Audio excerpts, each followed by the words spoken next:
Hello. If this cuts out, then it cuts out. It's being very temperamental, so. For my first lesson, this is like my general education lesson. It's what should I wear, and it's pretty much that the students will determine which clothes they're gonna wear in like the summer and the winter. I didn't do the fall and the spring because for like preschoolers, it's kind of confusing for them. So that's pretty much why I only like chose the easier to decipher between the two. So I'll just do like a teacher to teacher thing first, and then I'll do the lesson. Weather's like a big part of our lives. It impacts us every day. It helps us decide like what we're gonna wear, and pretty much like why we do what we do in different seasons. We're gonna talk about like why the seasons are what they are, and like why we do what we do in them. So like for the pre-assessment, so you start by asking this is Katie. She's going to be our 4-year-old today. So what do you know about seasons? The summer's hot.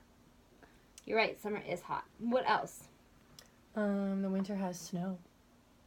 It does. So what season is it now?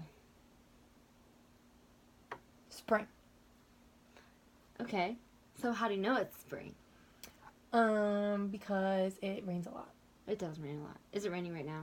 Yes. Yes, it is raining right now. And then, so, usually right now you would ask okay. So what clothes would you wear right now since it's raining? A raincoat and rain boots and a hat. So you're going to wear shorts? No. Why aren't you going to wear shorts? Because it's a little cold. It is. It's really cold. So today what we're going to do is I have the summer and winter. So what we're going to do is I have some words for you that I want you to put in our different categories. So this one right here says summer, right here. And this one says winter, just, because they can't read. So I have some words for you. This says hot. And this says cold. So where do you think hot is going to go? Summer. And where do you think cold? Winter. Okay. So, for some kids, they know the months and they don't know the months. So, deciphering which kind of months are cold and which months are hot, depending on what level they are. I took out all the ones that are kind of weird for like the spring and everything.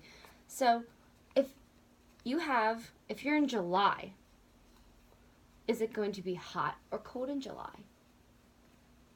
Hot. So, then what season do you think that would be? Summer. What about Christmas? Christmas is in December. So when would Christmas be? Well, sometimes it snows on Christmas. It does snow on Christmas. So I think winter. Good job. And January is right after December, right? So where do you think that one would go? In the winter. In the winter. And what about June and August? Are they close together? Kinda. Yeah. So where do you think that they would go? Summer? Good job. And what about February? Winter. Winter. And so I have 2 pictures for you. I have one picture, and these 2 kids, I'll let you see them.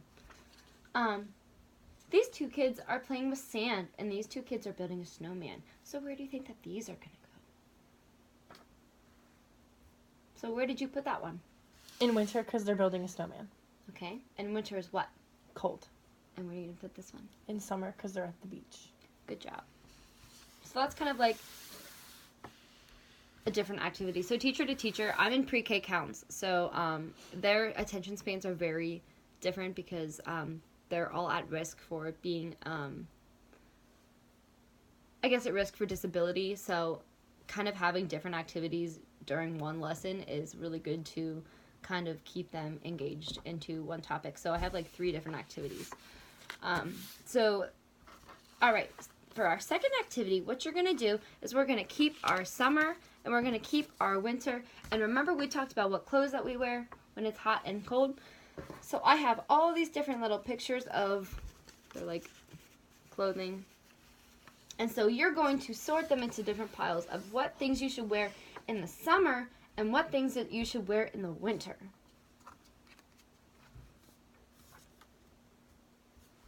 So this one's a scarf, so she put it in the winter. I have sunglasses and they go in the summer because it's very sunny.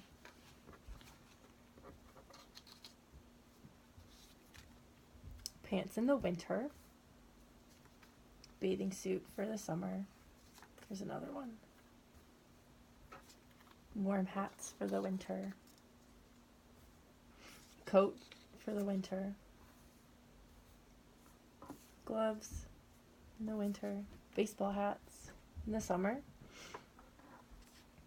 T-shirts in summer. Are these shorts or pants? They're shorts. Okay, then they go in the summer. Flip-flops definitely in the summer. Another big coat in the winter. Long sleeve shirt, shorts. And then there's little hats. Good job. So we have, there's some articles that kids would be like confused about. It's like shoes. Oh, well, I can wear these in both. And then you would say, okay, well, then pick whatever one you want to do. You know, that kind of stuff. But, so, let me just, okay, so then obviously you would monitor and check that things are right and that they're not getting things confused. So after this activity, there's like one more activity, and it's two different ones. They're the exact same thing. And one says, help Jenny get ready for a sunny afternoon at the beach. Draw a circle around all the things she should wear and bring. And then this one says, help Ron get ready for a winter afternoon playing in the snow. Draw a circle around all the things he should wear and bring. So, I'm going to have you do the one at the beach. And then we'll just have her model the first one since... Well, we're going to the beach. It's going to be sunny. We need an umbrella, a beach umbrella. So then with this kind of stuff, there's obviously things that she's not going to circle, so you can kind of ask questions and say, well, do you think that you're going to need a bike helmet to go to the beach? No. So why not? Because you don't ride bikes on the beach. Right. So critical thinking questions, kind of sparking like that thinking. We're going to be digging. There's a shovel and a pail. Good. There's a towel. Bathing suits, of course. Beach balls, frisbees to play games. Baseball hat if it's too sunny. And there's a life preserver just in case. Just in case what? You drown in the water. Okay. And then there's water bottles so you can drink lots of water. And a picnic basket so you can eat food later. Good. So, what about this one? Could they be used for swim shorts? Yeah. Yeah. Could they? Good. And there's a t-shirt up here as well, I saw. Good. So, then after this, you would pretty much assess what they know. And, kind of recap and, like, I guess, doing this in a larger group, you can kind of use this one right here. I would get like a plastic ball or something, get in a little circle and throw the ball around and ask each child like what kind of things that they would wear in the winter, what kind of things they would wear in the summer, what kind of favorite activities they have in the winter and summer, just to kind of spark like that group engagement, to spark class engagement. And then especially for being a dual major, like the accommodations are very important, and visual impairments and are very, very common, and I've seen that a lot in just the special education. So what I would do is I would print these off a little bit bigger and put them on a big Velcro board so that they can see them and touch them a lot easier than just having them like right in front of them on a just like on the table. It's a great manipulative because it'd probably have Velcro magnets, and they love Velcro magnets, stuff like that. So That's pretty much all I have. So I hope you enjoyed my lesson.